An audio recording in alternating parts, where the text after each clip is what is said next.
Shalom, damai sejahtera, Tuhan Yesus Kristus menyertai kita orang semua.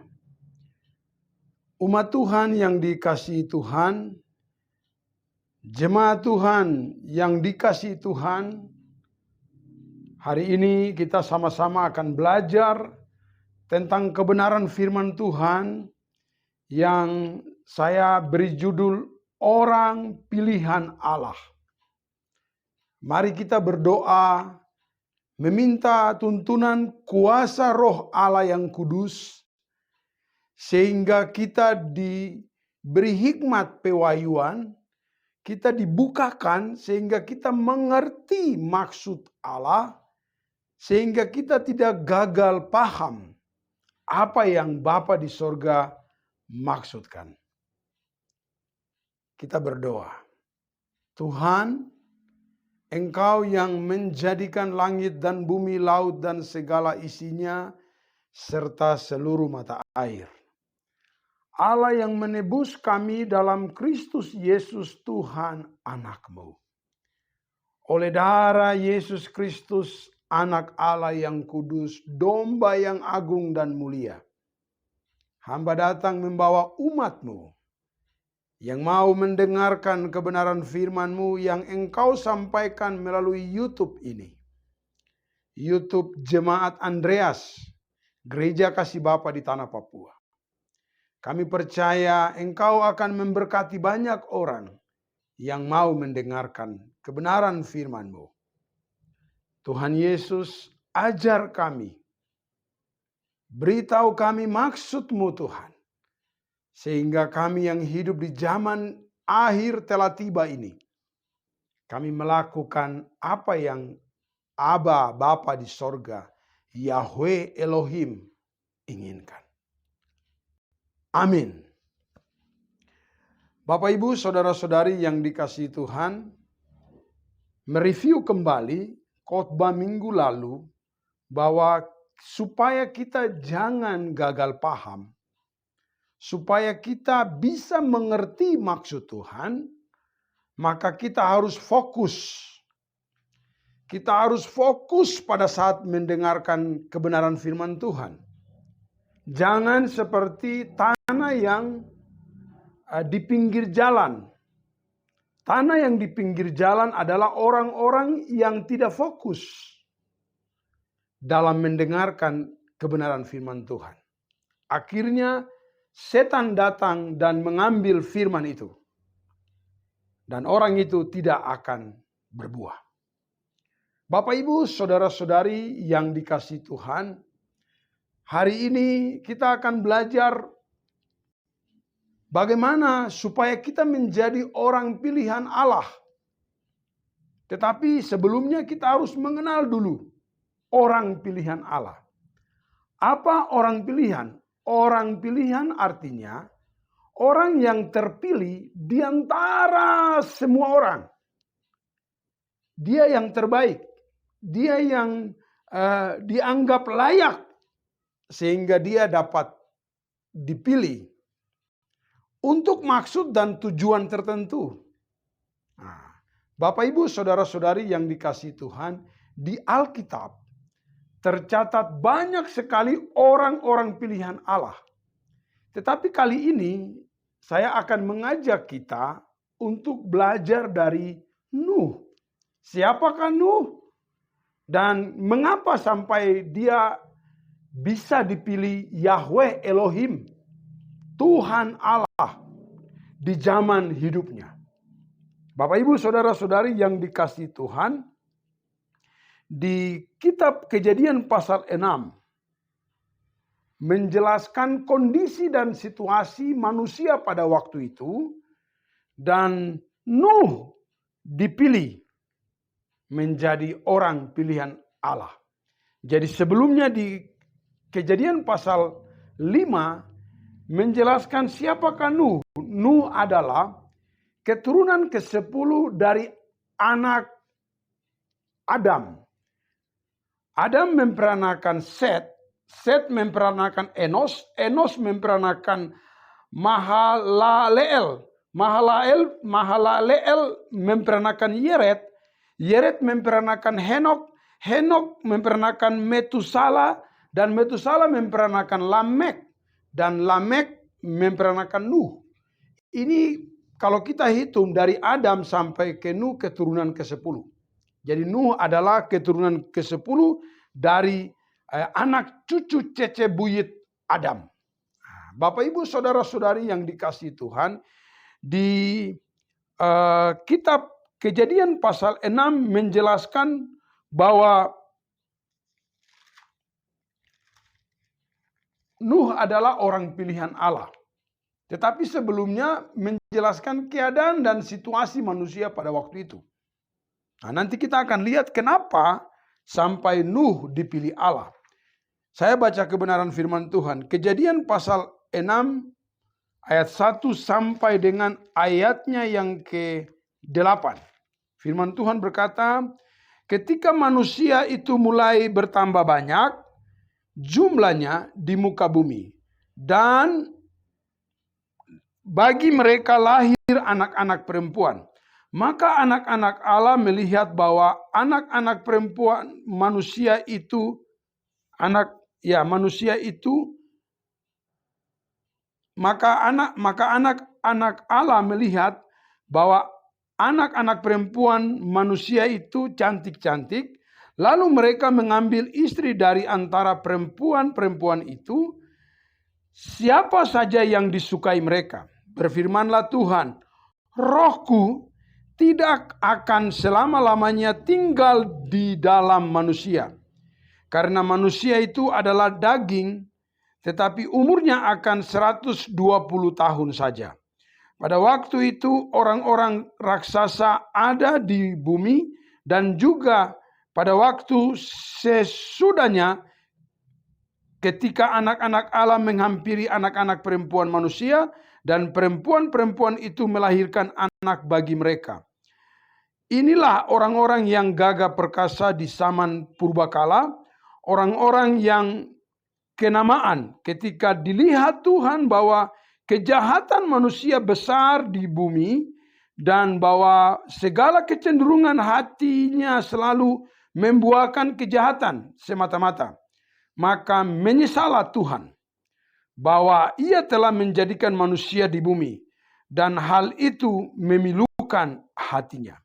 Berfirmanlah Tuhan, aku akan menghapuskan manusia yang telah kuciptakan itu dari muka bumi, baik manusia maupun hewan dan binatang-binatang, melata dan burung-burung di udara, sebab aku menyesal bahwa aku telah menjadikan mereka. Tetapi Nuh mendapat kasih karunia di mata Tuhan.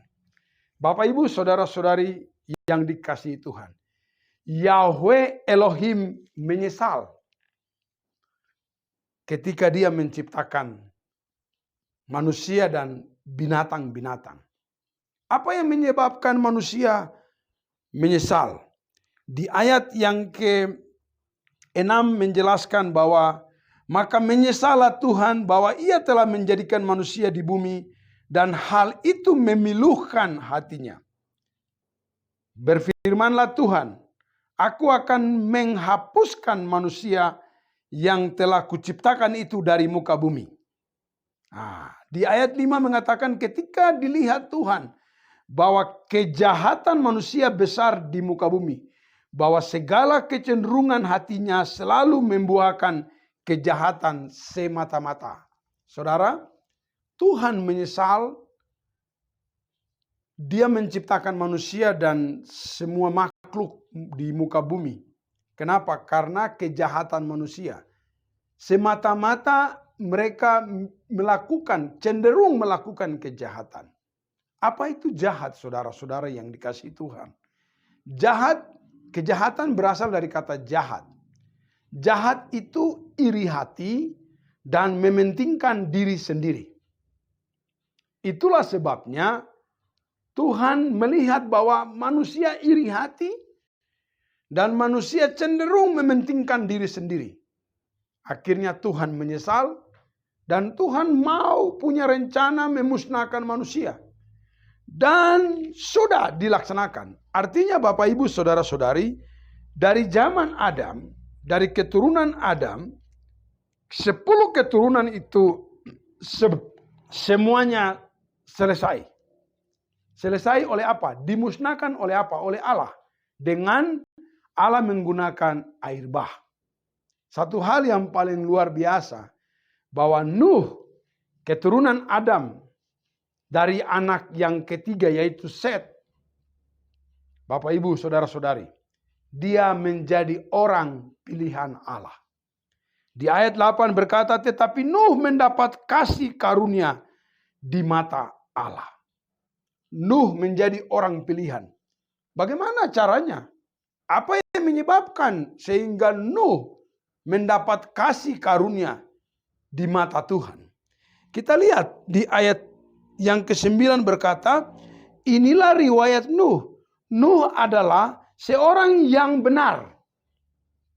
Coba jemaat Tuhan yang dikatakan bilang yang benar. Oke. Yang pertama, Nuh adalah seorang yang benar. Artinya benar-benar dia menjadi orang benar. Yang kedua, tidak bercela di antara orang-orang sesamanya. Artinya orang-orang pada waktu itu, mereka cenderung melakukan kejahatan. Hati mereka iri hati dan mementingkan diri. Tapi Nuh tidak. Nuh berpegang kepada kebenaran firman Allah. Dan Nuh tidak terkontaminasi, tidak terpengaruh dengan keadaan di sekelilingnya. Bapak ibu saudara-saudari yang dikasihi Tuhan, selanjutnya apa? Dan Nuh itu hidup bergaul dengan Allah. Ada 3 hal yang membuat sehingga Nuh mendapat kasih karunia Allah. Bapak ibu, ada 3 hal sehingga Nuh mendapat kasih karunia Allah. Yang pertama, yaitu Nuh hidup benar. Dan yang kedua, Nuh tidak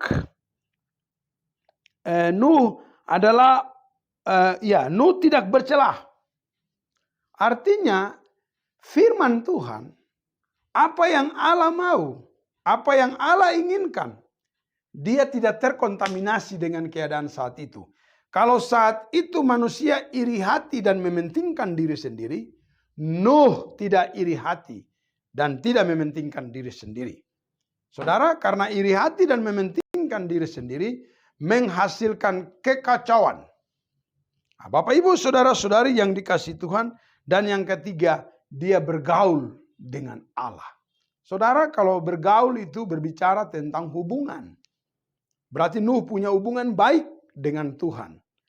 Nuh selalu melakukan sesuatu yang menyenangkan hati Tuhan, yang adalah dia punya partner, dia punya teman,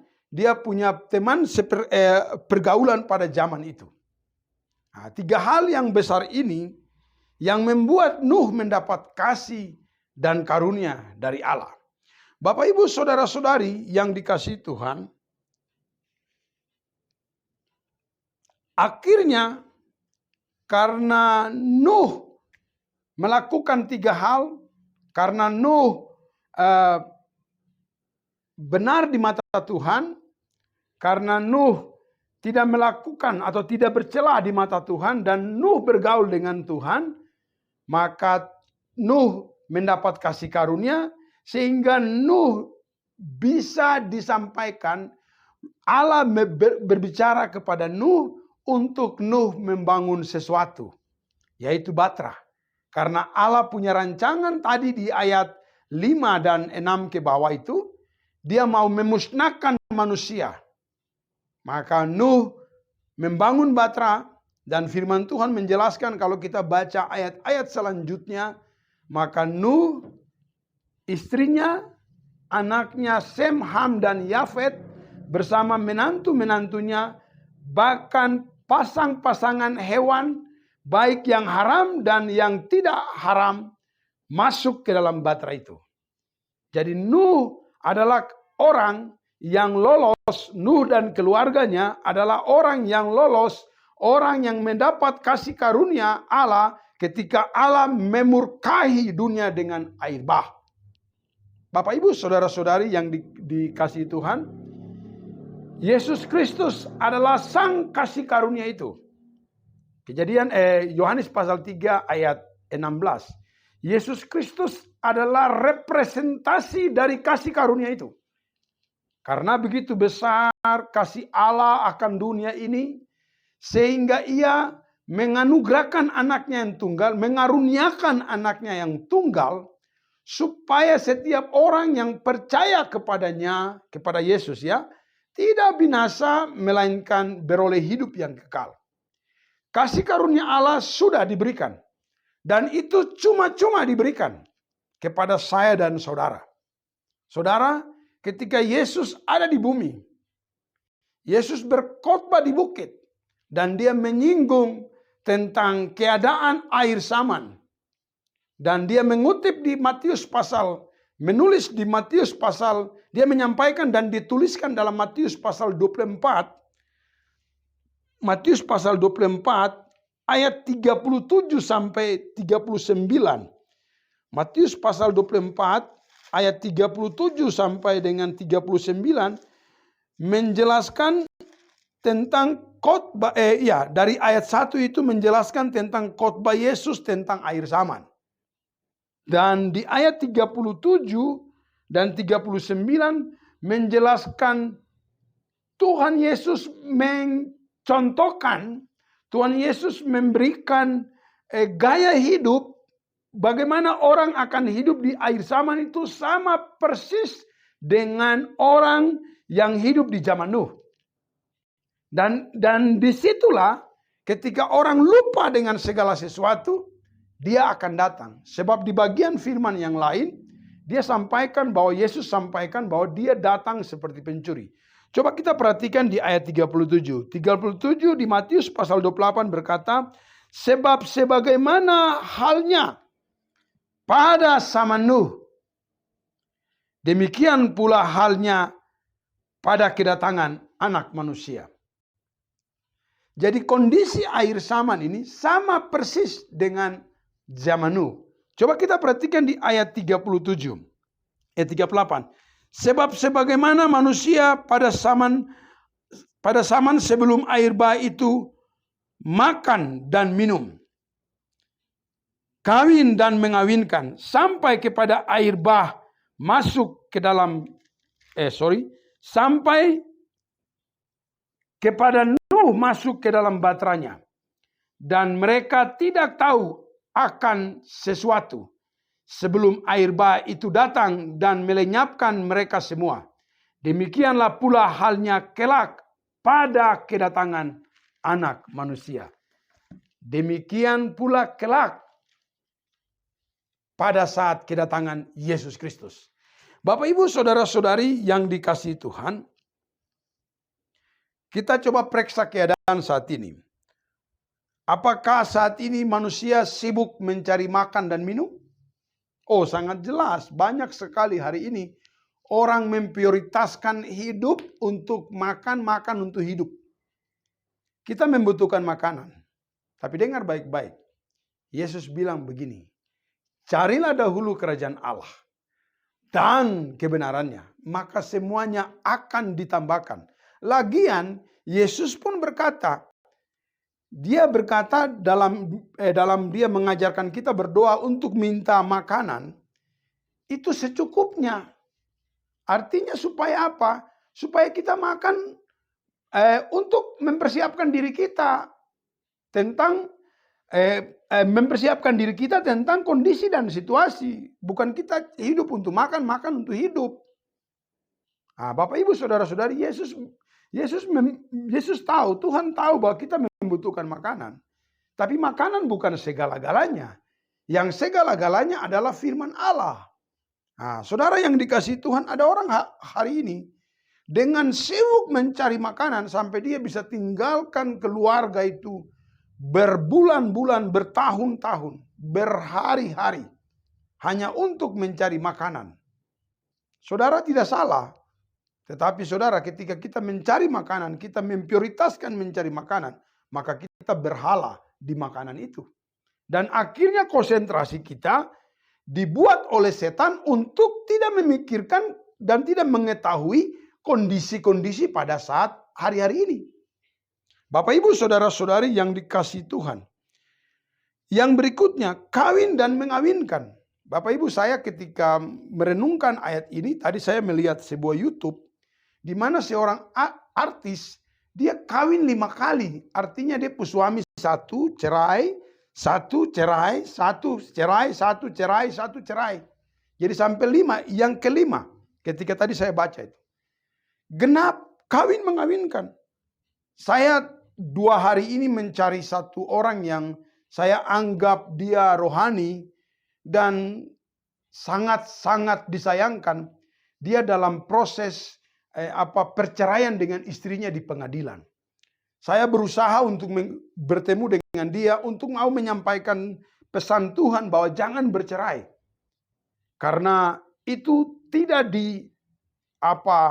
Tuhan Bapa di sorga tidak mengiyakan seorang yang sudah menikah diberkati, apalagi yang sudah lahir baru, terima Yesus sebagai Tuhan dan Juru Selamat, terus cerai.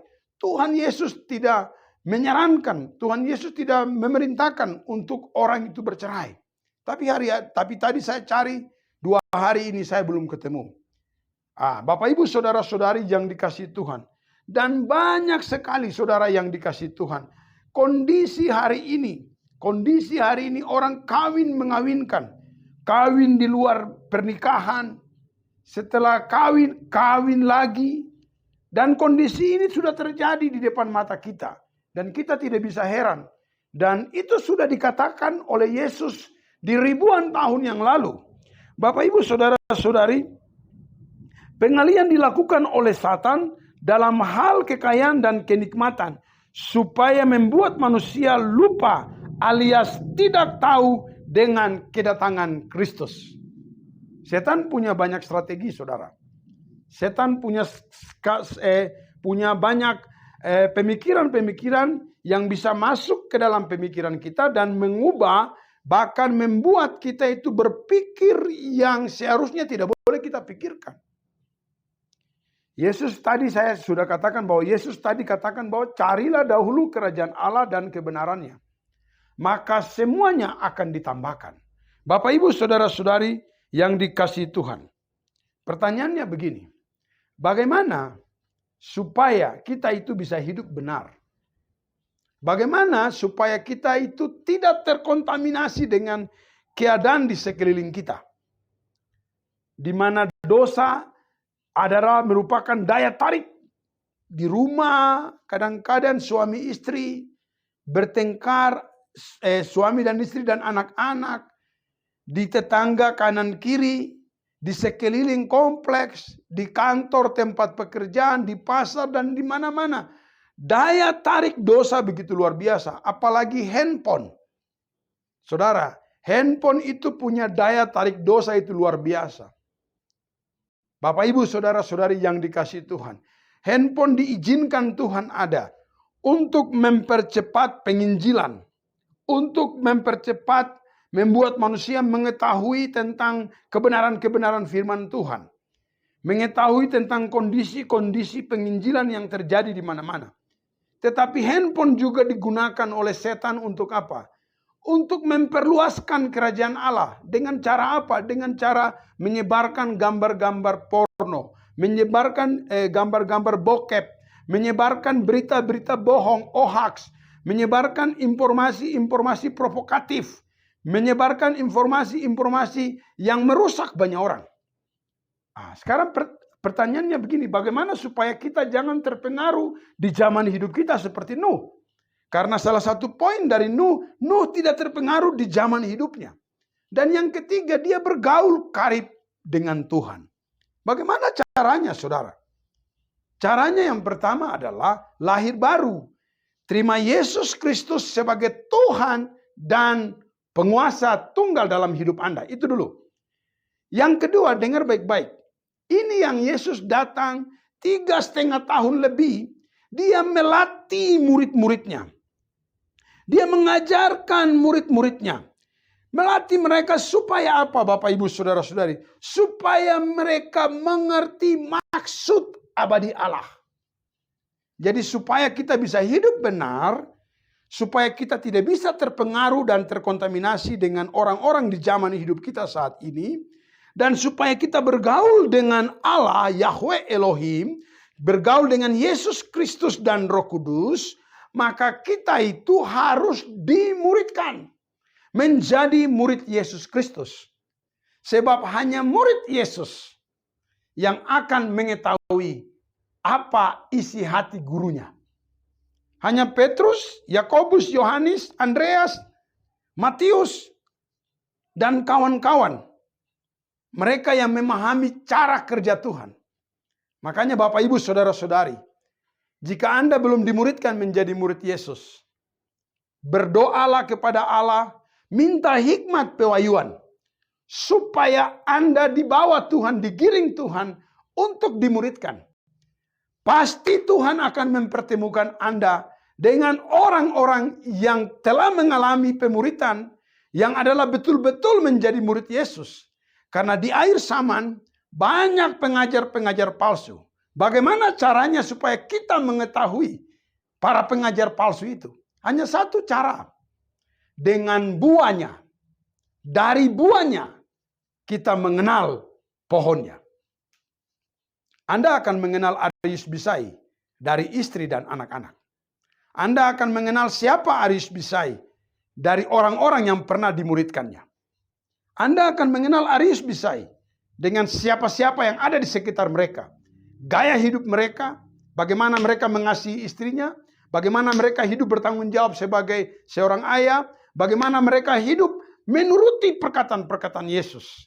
Dari situ Anda akan mengenal Arius Bisai pohonnya apa. Tuhan Yesus, raja dari segala raja pemuritan, akan memuridkan Anda. Akan menolong Anda untuk supaya Anda dimuridkan.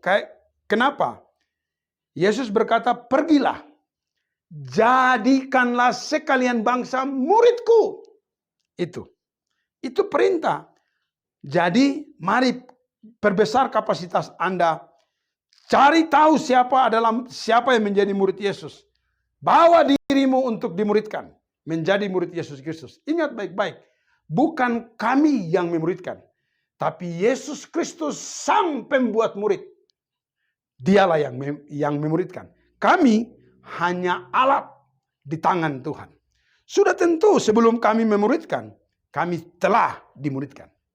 Saya berdoa buat Anda, dimanapun Anda berada, umat Tuhan yang mendengar YouTube ini, supaya Anda akan dipertemukan kepada murid-murid Yesus, dan Anda akan dimurid. Tuhan Yesus memberkati Anda dimanapun Anda berada. Amin.